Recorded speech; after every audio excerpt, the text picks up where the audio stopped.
नमस्कार मंडळी. आज सकाळी मी माझ्या मुलाला घेऊन हॉस्पिटलमध्ये आलो होतो. तर वसंतराव नाईक शासकीय महाविद्यालय म्हणजे सरकारी हॉस्पिटल यवतमाळ जिल्ह्याचं. आता तिथे बघू शकता तुम्ही काय लिहिलेलं आहे.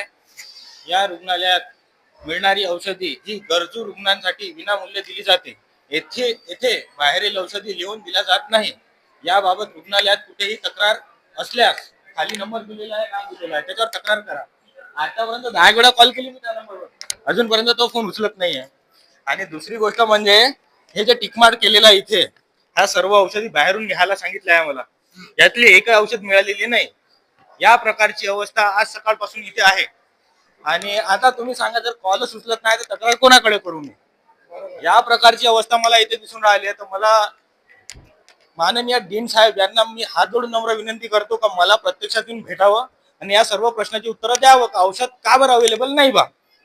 आणि वरिष्ठ अधिकाऱ्यांना, कर्मचाऱ्यांना, राजकारणी नेत्यांना, पुढाऱ्यांना मी हात जोडून नम्र विनंती करतो की यांच्यावर तात्काळ कारवाई करण्यात यावी.